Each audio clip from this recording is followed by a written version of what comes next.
Hello guys, and welcome to another edition of Rages Against the Dice. Now, I get a lot of questions from people asking me how I paint my bases for my sand base models. So this is an example of one right here. And this is a Bot Wars miniature that I'm currently painting up for the painting challenge. And you can see that's the base in question. Another one here is one of the finished Bot Wars models, actually. And it's there, so that's the model itself. God, I love the colour yellow. I really do. It's a weird obsession. But that's what my bases look like. Now, as I said, I do get asked about this quite a lot. But I'm making the video for one person and one person only.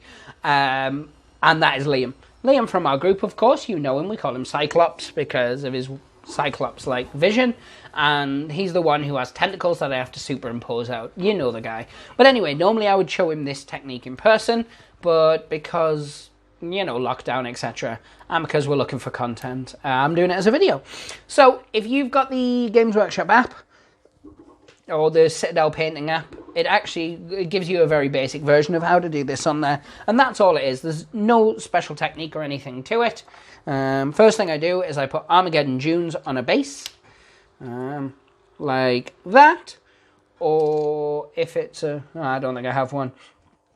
Yeah, but yeah, I put this stuff on before I undercoat the model. Now, the reason I do this, or the main reason I do this anyway, is because that way when I spray it, that'll get sprayed as well. Now, you'll see that I'm using a very similar colours anyway, but I just like to work from that black colour scheme. I always have, always will. And that's how I will work in the future. But then what I do is I mix up some Xandri dust, which I'm going to do, and I take my big fat dry brush, which is this, well, not really old, but old-ish Games Workshop one. A lot of you guys will remember the black with the coloured tips.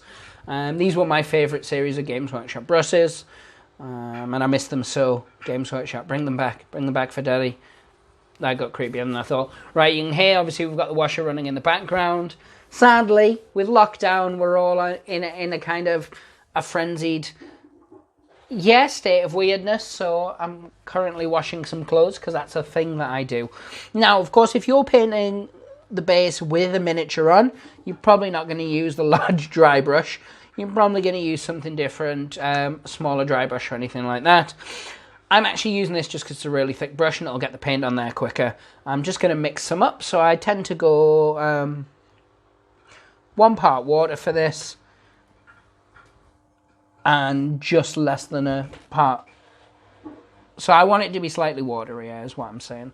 And now I've got two, because I do 2 separate types of washes, so I'm showing you both at the same time, but this literally just slopped on. No skill, no technique, just slop that bad boy on. Now, if you're painting it with a model on there, don't be as messy as this, of course, don't. The main reason being science? No, that you'll get paint on the model. As you saw from those Bot Wars models, I tend to paint the base first. And the reason that I do that is because if I do get any paint on the model, it's much easier to tidy up the base at the end than it is to try and tidy up the model after you've spent ages doing blending, highlights, or whatever it is that you're going to do on the feet of a model, to then get the sand colour on them. I mean, sometimes that looks good, it's an effect, but it's not always what you want. So it kind of looks like this. What I will do, though, however, is I will show you on a model, if you guys have watched the first of my brush review, you will see that there was a model that I was painting, and she has the sand on her base. So I am going to take a different brush now, and for this, I'm going to be using my Army Painter. You can vaguely just see it there. It's the monster brush. Mine's well used. I've properly battered it, if I'm going to be honest with you here. And this is the model in question. So you'll see I'm a lot more careful. And just add it on. You can be quite thick. It doesn't matter, and if there's bits where the black shines through, then that's not a bad thing. Give it a little bit of a... Now remember, If you're not using textured paints, that's absolutely fine. The same technique works well with sand. Now this model hasn't got textured paint, this is just sand. Very old school sand and PVA, Games Workshop-esque. You can see there where I'm just building up. Trying to be careful around the feet. Now that isn't a bit that I'm missing out. That's where the model had a tab, and normally I fill those in by putting a tiny bit of masking tape or something over it, or green stuff. But the time that I made these, I didn't have either. So I'm just going with it, and what I will do is I'll end up putting some little tufts or anything, but you can see it there. That's what that is. So it's not a bit I'm missing out or anything like that. Making sure to get under there around the feet.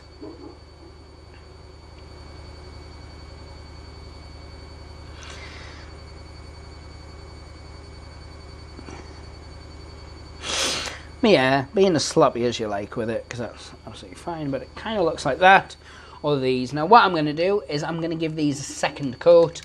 Well, I'm going to let them dry, and I'm going to give these two a second coat. That fantastic young cowgirl, I think it's okay to say cowgirl, doesn't need a second coat, because she's already had one. So the next thing I'm going to do is I'm going to give one of them, which is the colour I normally do it, an Agrax Earthshade wash. And if you're smart like me, you stocked up before the pandemic. And I have a second one. Yeah, don't get jealous. For the second one, I'm going to give a sepia wash. And again, I stocked up. Now, I know what you're thinking. You're a bitter, but you're thinking it. What about your Null Oil, sir? Bosh. I've actually got about 3 or 4 of these. I don't drink the stuff or anything like that. I just buy it in large quantities. But yeah, so I'm going to let these dry. I'm going to come back in a second. And yeah, what we'll do is we'll slap a wash on them. And you'll see how even though the techniques after the wash is virtually the same, the different colours do give a slightly different end result. But yeah, back. So hello guys, we're back here. And yeah, these are dry now. Now, as I've said in previous videos, I don't normally do it, but for the sake of convenience and laziness, I'm going to use the wash straight out the pot. And this is the Agrax Earthshade one. So all we're doing is we're slopping it on. And as I said, this is the one I normally use. This gives me my best result. Or I think it gives me my best result anyway. So I just slop that on. Now, usually I'll give it a second coat once it dries, but that will be a very watered down coat. As you can see, I'm doing the same on these. And you can tell the difference between the sand, well, probably not from that distance, but up close you can tell the difference between the sand and the textured paint. And I do like textured paint much better. I'm going to be honest with yourself. I've been very vocal about certain paints and how I don't think they're necessary, like dry paints for dry brushing and stuff. I've never got good results from them. Some people have, and that's fantastic. Well played, you guys. But I never have. All the times I've used them, they just, yeah, they're not for me. But yeah, I actually really like the textured paints. I think they're very, very handy, especially if you learn some good techniques and stuff with them. You can create some really good effects by mixing a couple of them together, and that's another reason that I will spray them anyway, because sometimes my base ends up having a bit of the Martian red, a bit of the ones that automatically cracks. I use them for varying different effects. Now this is the sepia. And you can see straight away the obvious difference between them. Now the other colours you're going to need for this, I've just realised I haven't told you, is you'll need Zandri Dust, you'll need Ushabti Bone, you'll need Screaming Skull, and of course you'll need these 2 washes, depending on which one you're going for. I would wager though that most of you have Agrax Earthshade at least in your collection. So you can see there the 2 differences in the colours. One's a darker wash, the other's a more sandy wash. And they do give you different techniques that you can show different types of terrain. I mean, you can have two two identical models, and they'll look like they're potentially on slightly different planets or slightly different sands, depending on which one you go for. But these are the three colours in question. And for all my smugness just before, you remember it, I was like, haha, I got all the washes. I am starting to run out of two of my favourite colours, one being Ushabti Bone, and the other, as I've mentioned in a previous video, is Steel Legion Drab, because I use them quite a lot. And I didn't stock up on them because I'm a phoebe. But yeah, it's not ideal, is it? But anyway, guys, we're going to let these dry, and then we'll come right on back, and we'll start the next phase of it. For this, you are going to need a dry brush. I'm going to be using this Army Painter Vehicle Terrain one. I really like the Army Painter dry brushes. They're both soft and sturdy. As you can see, mine's well worn. I've got 3 or 4 of them. I get them in my sets, but dry brushes, as a lot of people who have dry brushes know, your dry brushes will last you a hell of a lot longer than your other paints 99% of the time. But yeah, I'll be back in a minute, guys, and we'll start on with the next. So here we go, welcome back. As you can see there, we've got the sepia one and we've got the Agrax Earthshade, and they do look different. Next thing we do is we're going to take some Xandri Dust, and we're going to be doing a dry brush, so we want to be mixing it on our palette. I'm just using a tile, and it's a dry brush, so you want it to be not as watery. Though I still always, 99.9% of the time, I do still water it down. There are occasions when I'm a bit lazy. Full disclosure, it happens. I'm sure all of us do at times. I just need to do the black on this foot. Screw it straight out the pot. But for the most part, I'll always try and mix it up. So you can be a bit more rough with this particular dry brush. Just building it up.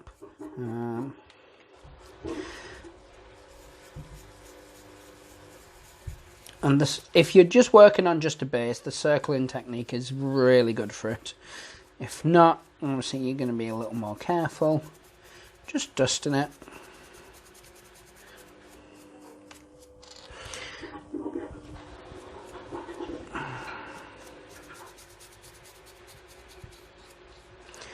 And again, I'll usually give it... Oh, camera shaking. I do apologise about that, guys. I'd usually give it a couple of dry brushes, 1 or 2 of this particular colour, Xandri Dust, before I move on. Now, one thing I have been asked quite a bit, actually, is why I use Games Workshop paints a lot. Now, I don't. If you were to see under my desk, you'd see I have paints. Well, just on my desk here, I have P3. I have some Vallejo. I have some Army Painter paints. I have some, I've got all kinds. Coat d'Arms. The reason that you see me use Games Workshop a lot, especially in painting videos, is because I'm aware that Games Workshop is the easiest one for a lot of people to get. And if you're watching my painting techniques and stuff, you're probably very, very much a beginner. If you're watching Paint with Nate, you're probably looking to pick up his, exquisite skills and things like that. But if you're watching me dry brush a base, you're probably just learning the basics. And so Games Workshop is an accessible one. It's the same reason that I use my cheaper brushes, because that way you get to see brushes that you're more likely to pick up when you first start out.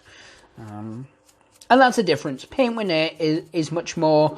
He still does things very sort of basic for you guys, but it's a lot less basic than my skill level.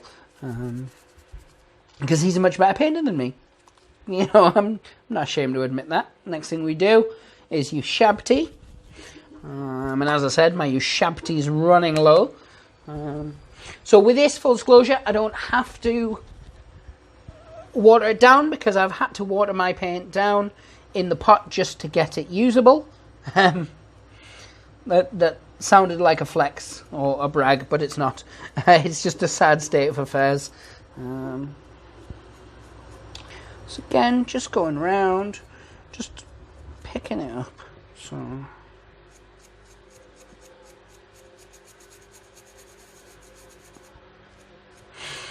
of course, the lighter you want it, the thicker you do your dry brush. Just giving it very light.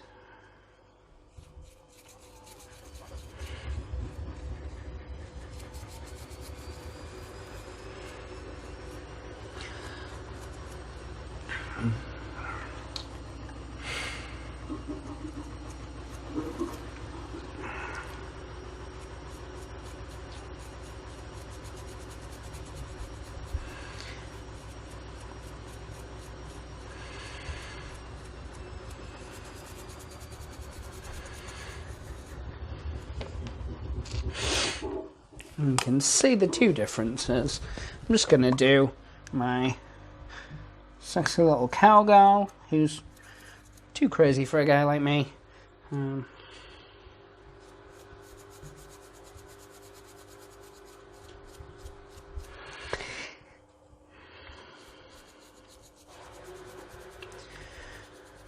yeah, so there's not a lot to it. If you can dry brush, which I'm sure most of you can,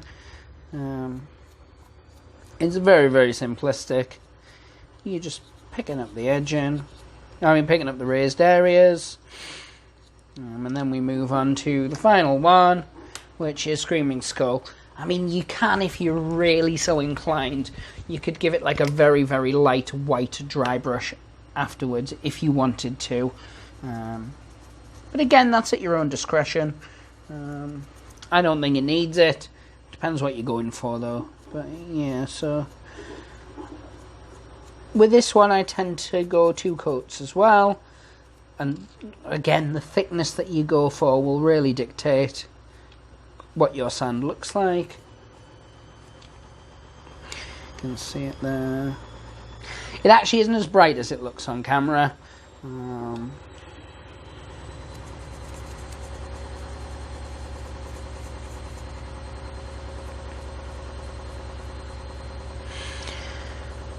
But yeah, that's kind of the different effects. And then what we'd do, of course, is we'd put black around the edges.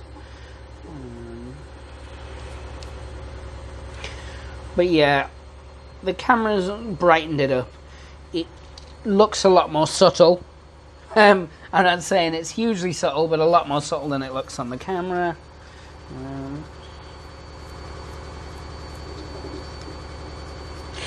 Again, you'll notice I'm using a big brush for the small model. That's okay to do, because the areas under her feet you want to be slightly darker anyway, sort of under where her dress and stuff are, because the light's not going to get to it. But yeah, so as I said, I usually give it a second go.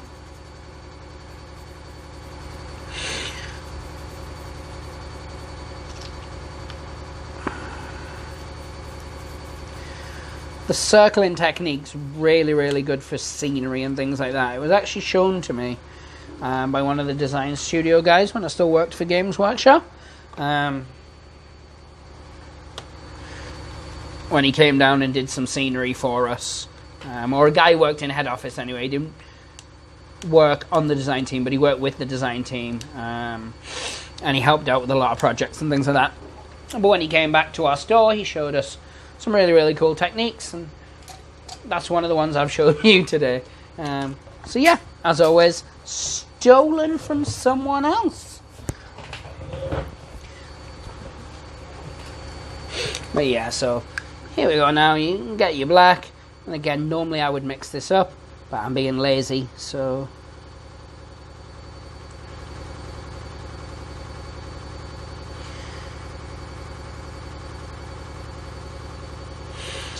just go around the edgings.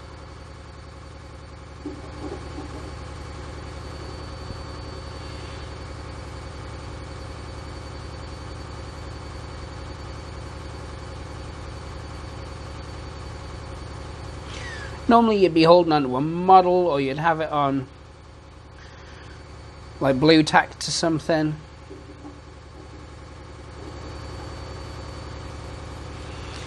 And this is going to take 2, maybe 3 coats to do the black, to do it justice anyway.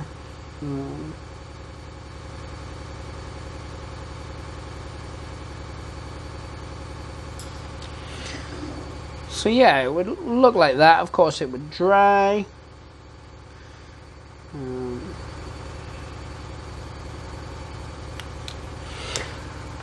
I've probably been a lot sloppier there than I normally would, as hopefully you guys have seen from finished models.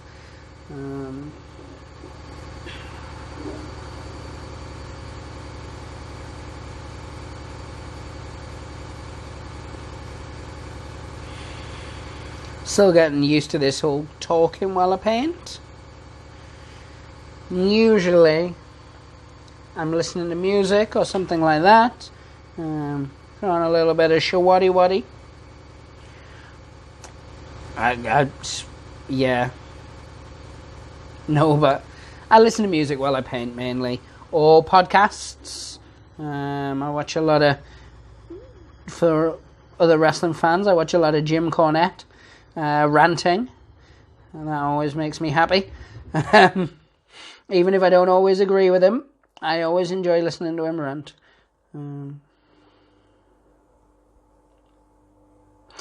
But yeah, speaking of wrestling, hopefully Rumble Slam will be getting some love on the channel. I've been, between doing painting up other stuff, I've been painting up some of the models that hadn't previously been painted, so they should be coming to the channel, if not before lockdown finishes, once lockdown's finished.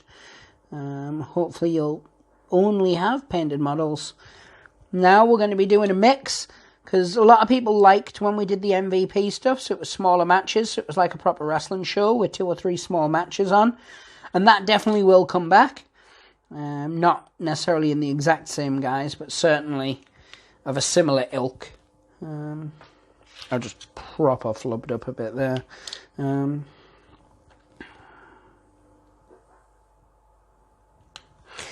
But yeah, so this is the basic technique. As I said, it'll need 2 or 3 coats around the black, but that's essentially how you or I do it, as the case may be.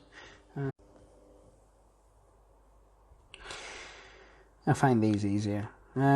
Actually, I'm a big fan of lipped bases,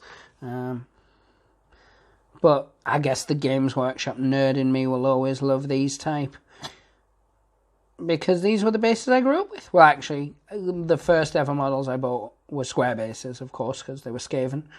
And before that, I had a couple of random models that had been given to me by a friend, and they were on hexagonal bases. So that's a thing, or was a thing. It still is a thing in certain games. But yeah, I'm not a hexagonal guy. But yeah, so they would look a little something like that. Obviously, there's bits that would need touching up. You'd need to go around the black a second time. But that's essentially it, guys. So that's how I get that look on my bases. Not that exciting. Hopefully you guys stuck around for the whole thing. If you did, fantastic, brilliant. Let me know in the comments that you made it to the end, just so I know you guys are engaged, unless you're one of those people that I do sometimes, where I just skip to the end of the video and be like, that's what the final product looks like, and then I'll go back and I'll watch it if I like the end product. But if you watch like 20 minutes of a video to find out that you hate how it looks at the end, meh, it is what it is, I guess. But yeah, so thanks for watching, guys. Let me know if you have a similar sand technique. Let me know if you've tried the technique and what you think of it. If you're Liam, there you go. You got a video dedicated just to you. Hopefully it was everything that you dreamt it would be. Yeah.